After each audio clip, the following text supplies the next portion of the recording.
What's going on, everyone? If you're like me, then you probably just finished the premiere of Lost Train Home, John's new song, and the music video that came along with it. The video was epic, it was awesome. The countdown they did for the premiere was really retro style, that was super cool as well. And now I've watched the video a couple times over because there's a few details that I want to go over in this video with you guys and explain.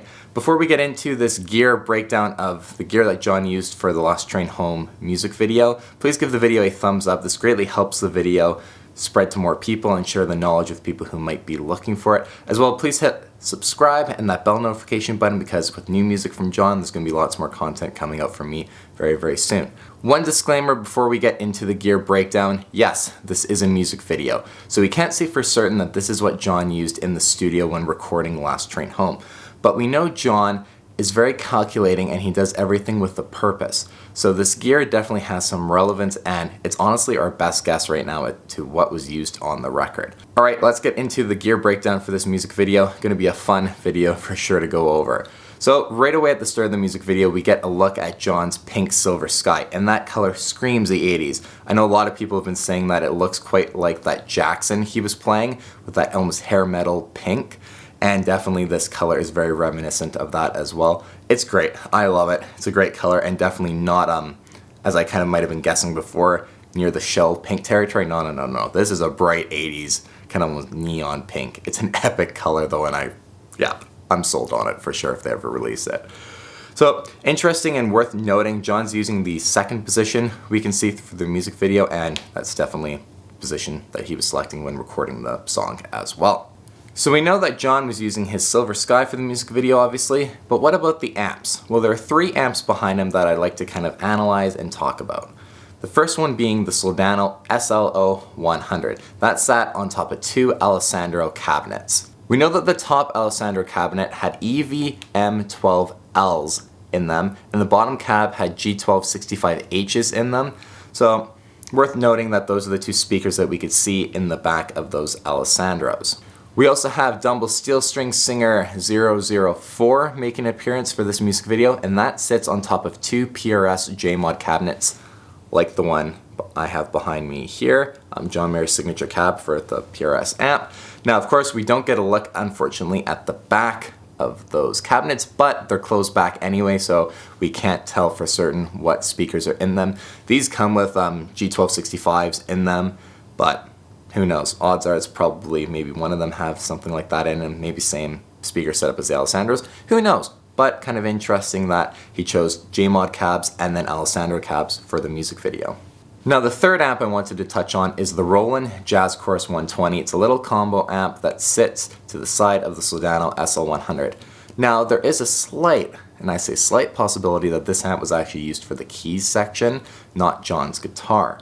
The Ampeg that was to the side of the Dumble Steel String Singer, of course, was used for the bass, so it's possible that John was just using the Soldano SL-0100 and the Dumble Steel String Singer, and then this Roland Jazz Chorus 120 was used for the keys. Now, of course, you could make the argument that, well, the Roland Jazz Chorus actually sits on top of part of John's touring flight cases, just to bump it up and keep it a little bit higher up. Now, that could have just been used to level it up and boost it as something they had handy, or maybe it is from John's collection. Obviously, this case isn't for the Roland Jazz Chorus, so it's not going with it either way, but it's a possibility that if it was for the key section, that they might have had their own gear to prop it up on for a stand. Who knows? So those are 3 amps in question that John used. As I said, we know for certain that the Dumble and the Soldano was used by John. That Roland Jazz Chorus, that's a very possible, but it's worth noting again that it might not have actually been used by him, so don't run out and buy one right now until we have more information. Now, if during this music video at this point, you were sitting there thinking to yourself, man, this kind of sounds like Eric Clapton's Journeyman album. Kind of sounds like the Pretending guitar tone. You're not alone. And this music video and the tone and everything in general is kind of a huge throwback and nod to Eric Clapton's sound in the 80s. Eric Clapton actually used a Soldano SL-0100 during the Journeyman era. Coincidence or an intentional nod by John? After this video, if you haven't listened to Pretending off that Journeyman album in a while, go give it a listen, and it's eerily similar, and clearly I do think that this whole album, especially this song, was heavily influenced by Eric Clapton and that era in the 80s, and John kind of took that, gave a nod to Eric Clapton and really ran with it. At about 54 seconds in, you might have noticed on your first watch, maybe your second or third, that there is a massive rack of guitars on the right hand side there. If you look, it looks to be about 12 or so Silver Skies in the very bottom kind of right hand rack, and you actually see John's guitar tech Jeremy appearing to be holding what looks like a Nebula Silver Sky, or maybe like a Dodge and Blue with the wacky lighting for the music video going on. And that's insane that he brought out all those Silver Skies just for some background footage of the music video. I'm sure he was already set on using the pink one for the music video, but he was like, oh no, you know what we gotta do? We gotta go the extra mile. Let's put a huge rack of guitars, bring out like 12, 13 Silver Skies, and have a bunch of like wide body, massive style guitars. Looks like maybe a couple big body Gibsons are in the back there as well. That's crazy, that's insane, and just fits the whole vibe of the 80s for the music video. That's something you might not have noticed on your first watch or your first couple. If you're like me, I've watched it a few times now. Now, as you get along through the music video, John brings out an acoustic guitar, and this is a really special model and an extremely rare one. So if you're looking to get this acoustic, you better be willing to make your wallet cry. This acoustic is a 2006 Martin Eric Clapton model, designation 000-ECHF. It's a Belza Bianca. I keep forgetting the name, so I had to look it up there. And there are only 410 ever made of that acoustic guitar.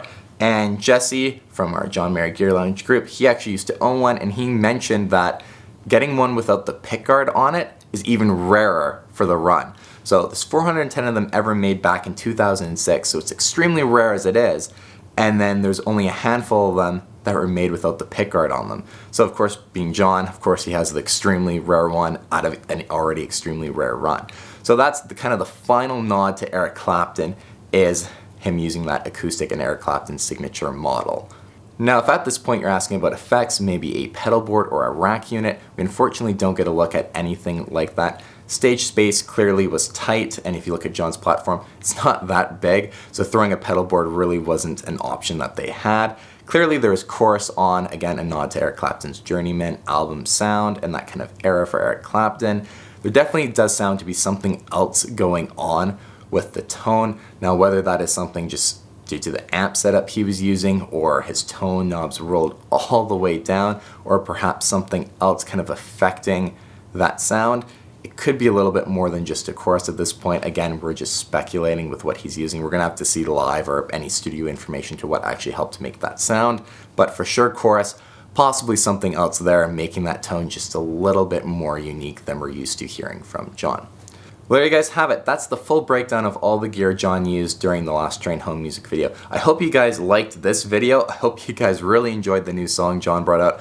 I love it. I've watched it a few times tonight, and at this point now, I think it's time for me to get ready to head to bed. So I'll be editing this video the next morning, and then hopefully getting this up and uploaded the afternoon, the day after the song released. You guys, thanks again so much for watching.